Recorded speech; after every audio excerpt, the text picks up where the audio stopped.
Prepare to be blown away, because Tears of the Kingdom has the potential to outshine even the most crucial level of Breath of the Wild, the tutorial. As revealed on the official Tears of the Kingdom website, Tears of the Kingdom begins atop one of the new Sky Islands.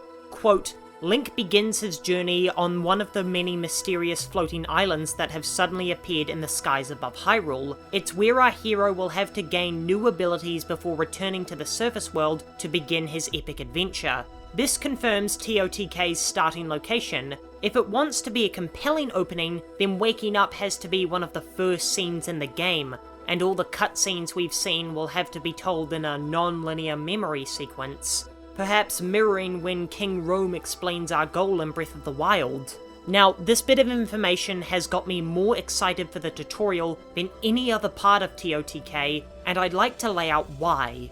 For this, I need to lay out why the Great Plateau was an extreme success, and how TOTK can improve upon it in every way. Firstly, we need to examine the opening moment that we all think of when we think Breath of the Wild, staring out into Hyrule.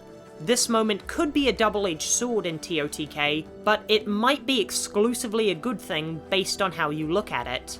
The world reveal moment will likely only consist of the Sky Islands present above Hyrule. This puts the focus solely on the new content, and will make your mind race with the possibilities of these unique landmarks. There are two problems with this. One, all of the Sky Islands have only been shown in this autumn forest biome, and I'm slightly concerned that this is the only variant. I'm 90% sure I'm wrong about this, but it would be highly disappointing if we peered out across Hyrule and the only things we could see were autumn forest islands. The second problem is whether it can be as majestic as looking out across the vast land of Hyrule. Without land to connect all these islands, the world will look sparse and scattered when compared to the expansive continent.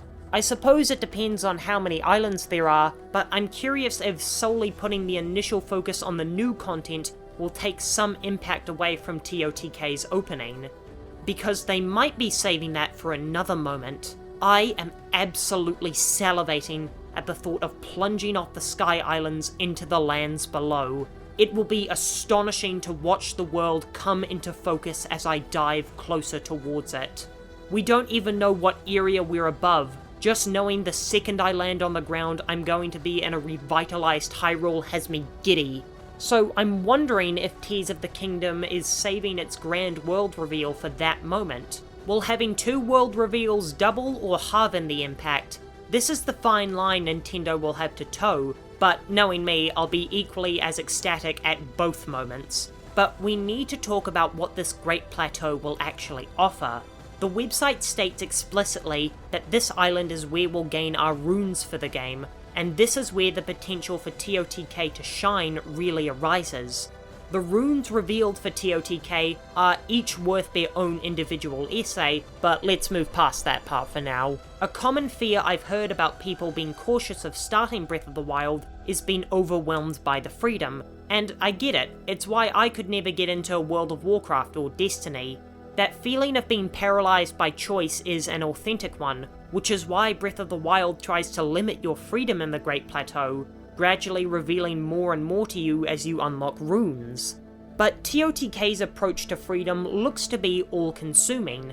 Things like Fuse and the Ultra Hand make the world itself an unlimited tool for you to use. This makes every single item you walk past a possible weapon or material that could be used in a number of ways. To Breath of the Wild veterans, this is like a paradise we could have never dreamed of. But to those who are unsure of what their next move should be, this could be an immediate turn-off. Tears of the Kingdom needs to be careful in ensuring its players only have access to a limited amount of items in its tutorial zone, and only present basic puzzle-solving skills, such as crossing rivers or reinforcing weapons.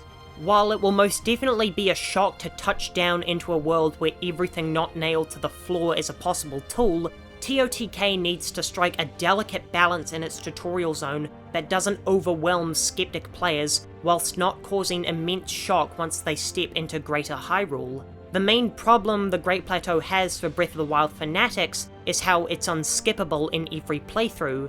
It shouldn't be skippable on a normal playthrough, but due to its length and the innate replayability of Breath of the Wild, it could get annoying.